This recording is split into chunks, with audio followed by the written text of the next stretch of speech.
if you're thinking about moving to Tennessee, it's really important to understand all the different areas and what each one has to offer, because each section of Tennessee and city is actually pretty different, and there's a lot of different aspects that go into fitting the lifestyle that people are looking for. So if you're moving for, a job or something like that, then you're probably going to be tied down to a specific location, and then, just choosing the particular community or neighborhood is going to be important for you. But a lot of people either work remote or are retired, so it's like they're looking across the entire state. They're not tied down to one, specific job location. And so it becomes, which factors that go into the particular region that you're in, and then, what amenities you have access to. So if you're one of those people that is kind of looking across the entire state, or maybe just, the Nashville or the Knoxville area or something like that, this video is going to be super helpful for you. If you have a job location that you're looking at and you're going to be tied down to one location, this video will also be helpful for helping you find, the right community and the right neighborhood. But let's dive right in. And if you're wondering who I am, my name is Forrest McCullough. My real estate team has helped hundreds of people make the move right here to Tennessee. And we developed a framework to help people actually narrow down their location from really across the entire state to a select few communities that would be the best fit for their lifestyle. And we call it the PATH framework. It stands for proximity, access to amenities, type of community, and home features. So I'm going to go through each one of these, and if you're taking notes, write down these as we go through them and write down your answers, because this is going to be extremely helpful for you if you are looking for a place that's not only going to check the boxes for, the political environment of Tennessee, the friendly Southern culture, the weather, the mild climate, all those sort of things, but it's also going to check the boxes for your lifestyle, the kind of amenities you want access to, the shopping, the dining, all that sort of stuff. So we're going to go through these 4 categories in this framework, the PATH framework. The first one is proximity, and this one is fairly easy, but this is overlooked by a lot of people. So proximity is designed to just get you in one general region of the state, whether that's West, Middle, East Tennessee, and then around one particular city. And then the next category is access to amenities, and then after that we have type of community. So these are going to narrow it down even more, but I'm going to dive into the map and break this down for you. So you have 3 different sections of Tennessee. You have West Tennessee, Middle Tennessee, and East Tennessee.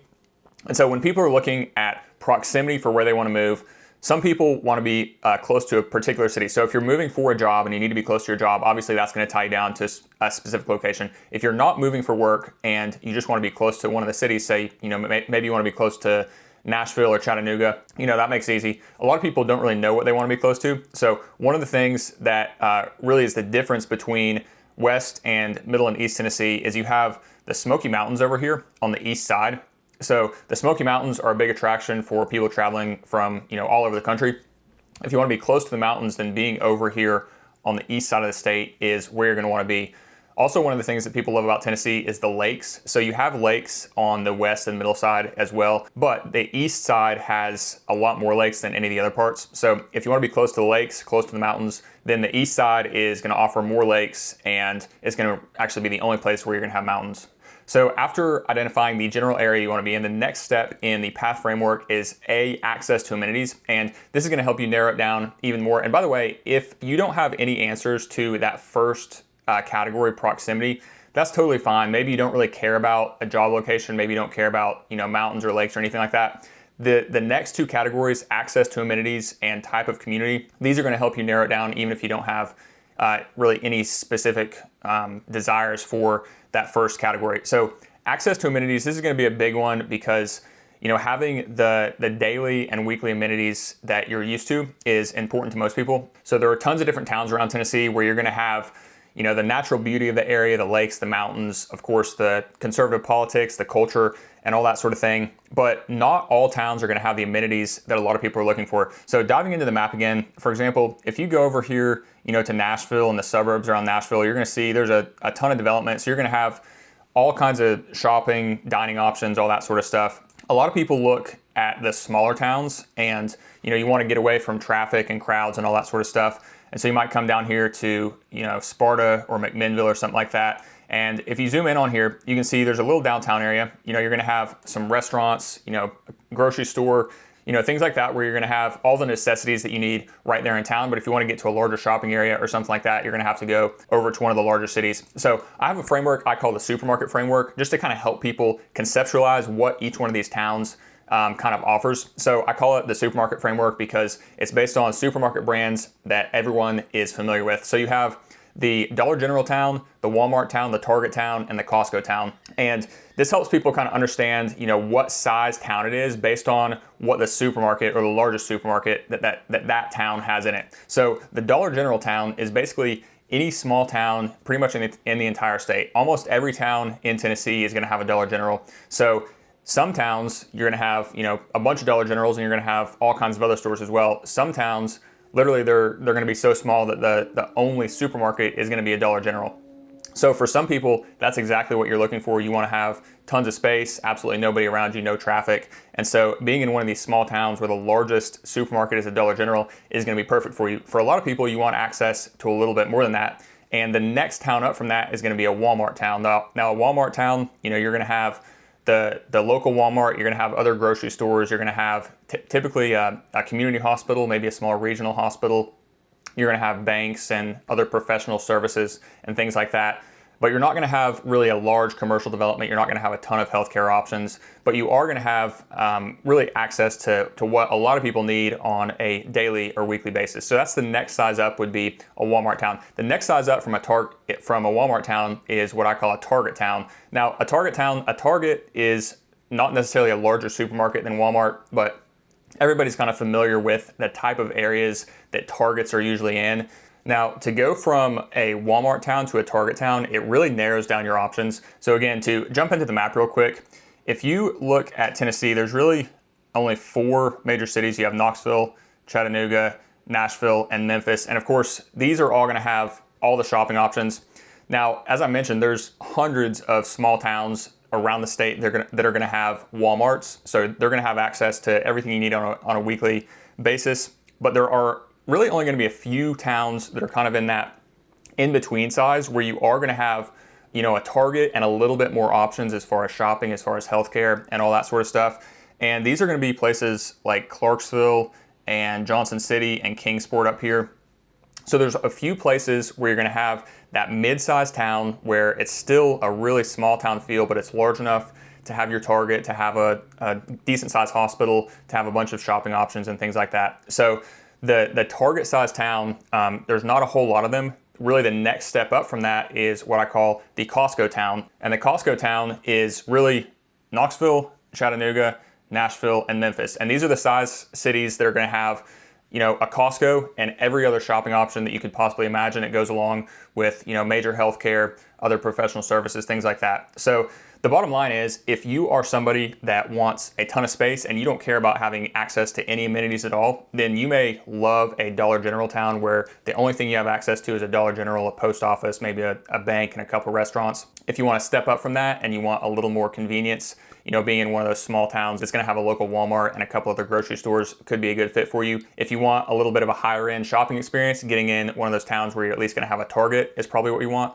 Or if you want access to everything that you could possibly need, you're really going to want to be either in Knoxville, Chattanooga, Nashville, or Memphis. So as you're filling out the path framework, here's what you want to do for this section. For the proximity section, you put, either a job location, maybe you want to be close to a lake, mountain, something like that. For access to amenities, what you want to do is list the common amenities that you want to be close to, whether it is, just a local Walmart, whether it's a Costco, maybe you just want to have a ton of shopping options, maybe it's the healthcare that's important to you. Whatever is important to you, list those things there and then list the distance you want to be from it. So for example, you might say we want to be within 10 minutes from our local grocery store and within 30 minutes to a Costco and 30 minutes to an airport.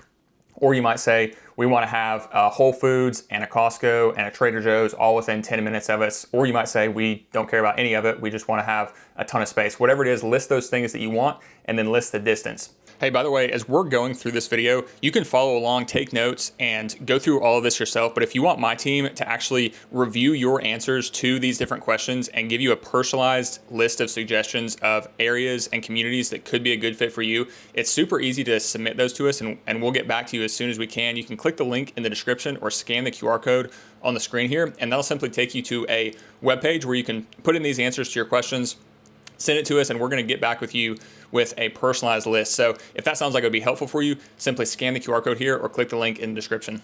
And once you're done listing out those things, the next step to go to is the type of community. So you have the proximity, you have the access to the amenities you want, and the next thing to consider is the type of community that you want to be in. And I break this into 5 different types of communities. You have urban, suburban, rural, small town, and planned community. And I'll describe what each one of these are. So urban, this is just your downtown area. So any of the downtowns, if you live right downtown, that's an urban area. Suburban is just your typical suburb, outside of downtown, characterized by just your typical suburb neighborhood with homes on, quarter acre lots to half acre lots typically, sometimes a little bit bigger, but, smaller lot sizes. You're going to have, commercial developments with grocery stores, Target, all that kind of shopping stuff, healthcare options, different things like that. The next one is a rural area, and the rural areas, they can be far away from town, but not necessarily. I mean, you could be in a rural area and still just be, 10 minutes to get over into a commercial area. But the rural area is characterized by, open farmland, wooded areas, homes on large lots, very an undeveloped area where you're going to be able to get, 5 acres, 10 acres, 20 acres, whatever you want. So again, that can be relatively close to town, or you could be 2 hours away from anybody. The fourth type of community is a small town, and a small town I identify as somewhere that has that small town feel with a historic downtown area that kind of gives you that, small town historic charm. And you're going to have towns around each metro, so the different suburbs. And some of these towns are just a suburb feel where it's just kind of, different commercial developments, different housing developments and things like that, but not really that historic, charming small town feel. But then you're also going to have some of them that were developed, a couple hundred years ago and have that town square area with the, charming historic buildings. You're going to have your coffee shops and restaurants and different shopping options in that downtown. And so that small town feel is what some people are looking at. And that's the fourth type of community. If you want to be in that small town type of feel, there are options that are in the larger metros, and I'll dive in and show you a couple different examples, but there's options that are in the larger metros, and then there are some that are further out. So if you wanted to be in a small town where you say, hey, we want that charming downtown, kind of Hallmark type feel, then, you're gonna have options that are either gonna be convenient and, convenient to everything you could need and in one of the larger metros, or you could find one that is further out and, less conveniences. So we'll take a look at a couple examples. You could go in somewhere like Sparta and, zoom in here. You see Sparta has that town square area, kind of that, charming Hallmark type town square with the historic buildings and everything. But you zoom out and you see it's actually pretty far away from any larger city. So Sparta is what I would call a Walmart town, and Walmart is going to be the largest supermarket in Sparta. And for a lot of people, that's, again, exactly what you're looking for.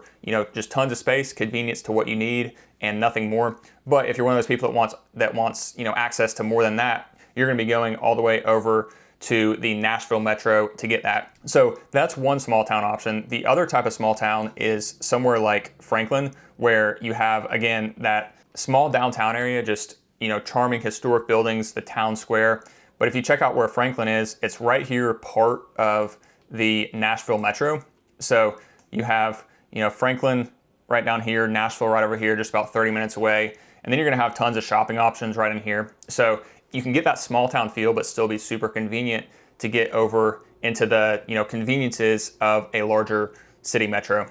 And then the fifth type of community is a planned community. And a planned community is just a community that is developed with all the amenities built right there into it. So these typically will have a golf course, they'll have restaurants, they'll have pickleball courts, swimming pool, fitness center, all that sort of stuff built right into the community. So for a lot of people, having that planned community with all the amenities built right in is the most important thing. And so what you want to do, if that is important to you, is look at where those communities are located and then find the one that kind of fits what you want as far as access to the other things nearby, the shopping nearby, all that sort of stuff. So for example, you have one called West Haven right over here in Franklin, and that one is going to have all the amenities right there in it, and it's going to be super convenient to everything else you could need. There's another planned community over here outside of Crossville called Fairfield Glade right here. And this one, again, is going to have all the amenities that you need right there in the community, but it's close to Crossville, which is a pretty small town. You're going to have a regional hospital, some other shopping and things like that. But to get to one of the larger cities, you're going to be going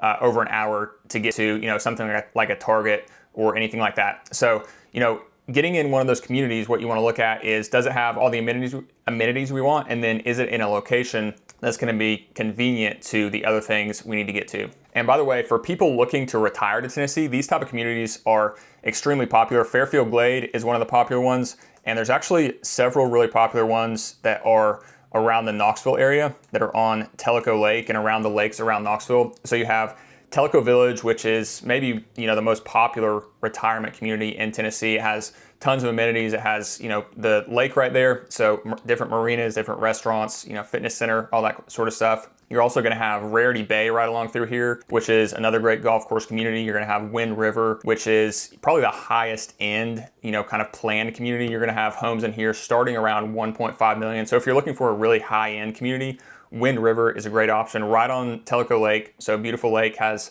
a great marina right there, tons of amenities. So if you want a really high-end planned community, Wind River is a great option. Then you also have Tennessee National right over here, which is, again, tons of amenities. You have the golf course right on the lake again. So those planned communities are something that a lot of people are looking for. And if you are looking for that, then what you want to do is find the one that's, in your price range, has the amenities that you're looking for, and then is also going to be nearby to whatever else you need to be able to get to. So those are the first three sections of the path framework: proximity, access to amenities, type of community, and then the fourth one is home features. And I'm not really going to touch on this. This one's pretty straightforward. So if you are working with my team, then obviously we go into great detail on what kind of home features you're looking for, the size of the home, the layout, number of bedrooms, bathrooms, size of the lot, layout of the lot, all that sort of stuff. And so if you're working with this, obviously that's a very important part to the home search. But for the purpose of this video, we're just trying to get you kind of an idea of how to choose the right region and the right community that's going to fit your lifestyle. So if you're filling this out yourself, go ahead and fill that out. But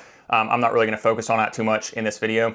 But what I want to do is talk about a few examples of some of the really popular areas that people are moving to for each one of these categories. So the urban areas, I'm not really gonna mention too much because those are basically just the downtown areas, but I wanna talk about a few of the suburbs and a few of the small towns that are really popular that people are moving to. So if you look at the suburbs around Knoxville and Nashville and Chattanooga, you're gonna have honestly fairly similar prices for a lot of them. Some of them obviously are gonna be higher priced depending on what type of homes, what amenities and everything like that you have there. But if you want to be in a suburb setting and you don't really have a whole lot of other criteria, a lot of people will ask me, well, shouldn't I be in Knoxville or Chattanooga if I want to save money over Nashville? And, depending on what area, yes, that can be true. But the reality is there's a lot of areas around Nashville that are exactly the same price as, the Knoxville and the Nashville, or the Knoxville and the Chattanooga metros. So there's really not a whole lot of difference as far as that goes, but finding that type of suburb or that small town that really fits your lifestyle is the most important thing. So we'll dive in and check out a few of these. So Knoxville and Chattanooga, this is again where you're gonna have the Smoky Mountains right over here. So if you're somebody that says we wanna be close to the mountains, then Knoxville and Chattanooga are gonna be the way to go. The difference between Knoxville and Chattanooga is with Knoxville, you have the mountains right over here, about a 30 to 45 minute drive away. You're gonna have views, of course, but a little bit of a drive to get up there. Down in Chattanooga, you actually have mountains right here. So there are mountaintop communities that are literally a 10-minute drive out from downtown Chattanooga. So if you're somebody that wants to be in a mountaintop community and you still wanna have really close access to all the conveniences of the city, Chattanooga is a great place to be able to get that. You have a few different communities that are literally mountaintop, but just 10 to 15 minutes out from downtown. So you have Black Creek, Chattanooga, which is a newer development, it's actually one of those planned developments with all the amenities, golf course, and all that sort of stuff. And you have one of the large sections that's brand new is on top of the mountain. So beautiful views out over the Tennessee River Gorge and out over downtown Chattanooga. So that is really going to be one of the best options if you want a new development, a new home, mountaintop, and really close to one of the cities. You also have two more historic developments. You have Signal Mountain and Lookout Mountain. And again, these are just 10 minutes out from downtown Chattanooga. You have homes that, again, sit along the edge, look out over the Tennessee River Valley, look out over downtown Chattanooga, and absolutely beautiful setting with those historic homes that have a ton of character, a lot of that historic charm. And again, you're in a completely secluded and private area on top of a mountain and just 10 minutes away from downtown Chattanooga. If you're somebody that's looking for a lakeside community, there are a ton of lakeside communities around the Knoxville area. A lot of the best lakeside communities in the state are right around the Knoxville area. So if you want, lakefront or just a really nice lakeside community where you're gonna be able to hop on a golf cart and go, down to the marina, hop on your boat, then there's a bunch of those around Knoxville. I mentioned, communities like Wind River and Tennessee National, where you're gonna have some amazing amenities along with the lake access. There's also other neighborhoods that are smaller. You don't have all the amenities. You don't have the HOA fee that's quite as high. And by the way, the HOA fee for most of these communities, even the large planned communities, is still under $200 a month. But if you want one of these other neighborhoods that's smaller, doesn't have the amenities, there's a ton of those along the lake. So a ton of options for lakefront living in Knoxville as well. Then if you go over to Nashville, really one of the things that stands out about Nashville is just all the different amenities and kind of cool hangout spots that Nashville has. So if you're somebody that you don't really care as much about being mountaintop or lakefront, you care more about the amenities that have been built into the city, things like coffee shops, restaurants, great restaurants, great shopping, all that sort of stuff, then Nashville is honestly probably going to be the top spot to be able to find those things. And there's a few specific small towns and suburbs that are really popular that I want to highlight real quick. So over here in Nashville on this south side, you have kind of some really cool historic neighborhoods. Down through here, you have places like Green Hills and 12 South. And this is going to be an area where you're going to have, those homes that were built back in the early 1900s, a ton of character, a ton of, that historic charm, but it's all really well maintained and really well updated. So if that's the kind of area you're looking for, that's one of the best areas in Tennessee to be able to get that. Part of this area is called Belle Meade, and Belle Meade is going to be really probably the highest end community in Tennessee. It's going to have homes on, large estate lots. A lot of these homes are historic, 100-year-old plus homes. A lot of them are newer as well. But the homes in here, most of these are, $3, $4, $5 million plus. A lot of these are going to be, $15 to $20 million on these, large 10 to 15 acre estate lots. But it's one of those areas where you're going to have super convenient access to a ton of different shopping. You're going to be able to get a home on a really large private secluded lot and just be in a beautiful area, completely surrounded by trees and well-maintained homes, well-maintained streets lined with, these large mature trees. And then you're also going to have right over here, you're going to have a large nature preserve that's actually right in the community there. So beautiful area to have, incredible homes, large lots, be really convenient to the city, be really convenient to shopping, and have that nature aspect built in, as well as one of the great country clubs in Knoxville. The newer area of development that's really popular over here is Brentwood. And again, super convenient area, but most of this development is newer. So newer homes, newer neighborhoods. A lot of these homes are going to be, from the 90s or early 2000s, and there's a lot of new development still going on there. If you want a new construction home that is really, a high end, anything 1 million to 3 million, that's kind of the sweet spot for Brentwood. So if you're looking in that 1 million to 3 million range, there's a ton of new construction homes that are going to be in that range. Some of them are going to be a little bit more than that. But that's a great area to be able to get, again, a home on a nice large lot, very convenient to shopping and all that sort of stuff. So that is really going to be, one of the top suburb feel places to get the conveniences and just have more of that suburb, neighborhood feel. The next town over from that is called Franklin, and Franklin has a lot of the same, access to a lot of conveniences as Brentwood and Belle Meade and these other places. But Franklin is one of those historic towns that has its own downtown, has a ton of character, a lot of stuff to do in the downtown area. So it's a really cool area because it's part of the Nashville Metro. So you have all these modern conveniences, but then you have that historic downtown. And this is going to be one of the most popular places that people are moving to, because you do get that historic downtown area and you also get the convenience of the larger Nashville Metro. So Franklin is definitely one of the most popular areas, and really this whole area, one of the things that makes it popular, this is Williamson County. So Nashville is Davidson County. Below Nashville, you have Williamson County, and those are, very rough estimates of where Williamson County is. But Williamson County, the school districts in Williamson County are some of the top in the state. So, whether you're in Brentwood or Franklin or Nolensville, all these different areas have really highly rated public schools. So, you get the conveniences, you get, the beautiful homes, large lots, and you get the highly rated public schools. So it's a great family area, and a lot of people love it for that aspect as well. So hopefully this video has been helpful for you to kind of start to understand what it takes to find the right region and the right community for you in Tennessee. If you want my team to give you a personalized list of suggestions based on your answers to this framework, you can simply click the link in the description or scan the QR code, and it'll take you to a web page where you can just put in your answers, what you want to be close to as far as proximity, the amenities you want, the type of community you want to be in. Maybe you're okay with a suburb or a small town, whatever it is, put your answers on that webpage and we'll actually get back to you with a personalized list of suggestions of areas and communities that could be a good fit for you. So if that sounds like it would be helpful, you can scan that QR code or click the link in the description and that'll take you to that webpage. Other than that, I will see you on the next video.